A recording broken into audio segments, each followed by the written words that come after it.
नमस्कार मैत्रिणींनो, स्वागत आहे तुमचं आपल्या यूट्यूब चॅनलमध्ये। तर बघा, आज मी मस्त अशी लाल भोपळा असतो ना, आपल्याकडे आमच्या नाशिककडे याला डांगर बोलल्या जातं।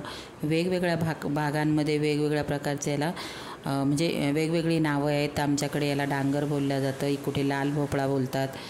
तर खूप छान भाजी लागते, एकदम गावठी डांगर आहे हे। डांगर आमच्या गावचं आहे, तर हे नाशिकचं आहे। एकदम लाल मस्त असं गावठी डांगर होतं। तर म्हटलं चला आपल्या मैत्रिणींना आज आपण मस्त अशी सुकी भाजी बनवून दाखवूया। आणि थंडीचे दिवस आहेत, तर खूप छान असतं खाण्यासाठी। कोणी कोणी वाफवून खातात, म्हणजे खूप गोड असतं हे डांगर। तुम्ही असंही खाऊ शकता किंवा वाफेवरती अशा फोडी करायच्या आणि वाफेवर वाफवून घ्यायचं। ते उपवासासाठी पण चालतं मैत्रिणींनो, तसं पण तुम्ही खाऊ शकता किंवा पुऱ्या बनवू शकता। पण मी साधी सिंपल अशी एक भाजी बनवलेली आहे, खूप छान लागते। नक्की करून बघा तुम्ही अशी। तर तेल टाकून घ्यायचं आहे, जिरं मोहरी टाकायची फक्त फोडणीला, दुसरं काही टाकायचं नाही। तुमच्याकडे कढीपत्ता असेल तर कढीपत्ता टाका, माझ्याकडे नव्हता मी नाही टाकला आहे। जिरं मोहरी मस्त तडतडून द्यायची आणि बघा वरची साल मी काढून घेतलेली आहे डांगराची। आणि मस्त अशा बारीक फोडी करायच्या, त्याच्यात पाणी वगैरे काही टाकायचं नाही। वाफेवर मस्त अशी शिजले जाते आणि खूप छान लागते मैत्रिणींनो ही डांगरची भाजी। तर हिवाळ्यामध्ये आमच्याकडे भरपूर प्रमाणामध्ये असे म्हणजे खुडून ठेवतात, ते खराब होत नाही। किती वर्ष 2 वर्ष म्हणजे जेवढं तुम्ही ठेवलं ना तेवढा त्याचा आतून कलर ना एकदम लालसर असा होतो मैत्रिणींनो। तर मी मीठ टाकून घेतलेला आपला घरगुती मसाला किंवा हिरव्या मिरचीत पण तुम्ही करू शकता।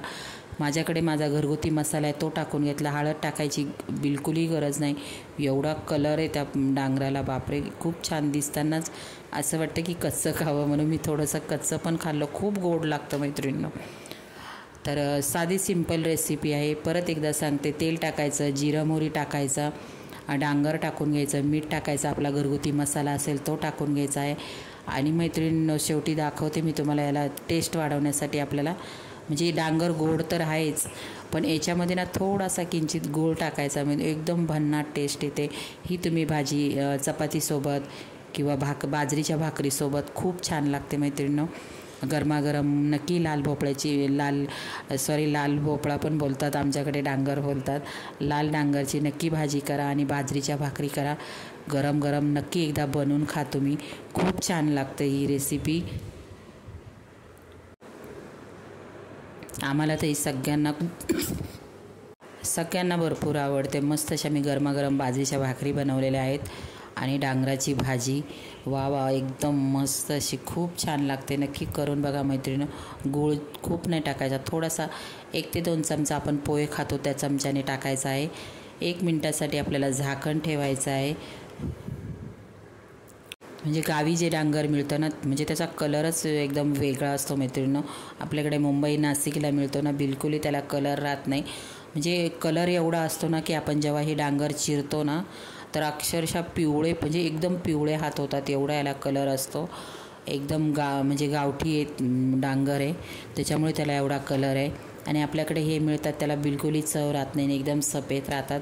कारण कसं ते एकदम कोवळे खुडल्या जातात भाज्या म्हणजे विकण्यासाठी, आणि हे 4-5 महिने 1 वर्ष ठेवलं जातं ना, त्याच्यामुळे त्याला एकदम मस्त असा कलर चढतो मैत्रिणींनो। आणि हे उपवासासाठी पण वापरलं जातं। तर इथे बघा आपली भाजी रेडी आहे।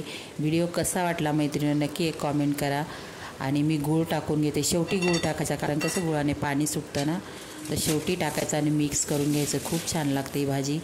नक्की तुमच्याकडे गावचं असं लाल डांगर आमच्या नाशिककडे मिळतं, नक्की मिळालं ना तर नक्की ही भाजी तुम्ही एकदा ट्राय करून बघा। अशी एकदम म्हणजे साधी सिंपल, आपला कांदा टोमॅटो कसलाही वापर नाही करायचा। तर नक्की मला कॉमेंट करून सांगा कसा वाटला व्हिडिओ। बाय मैत्रिणींनो।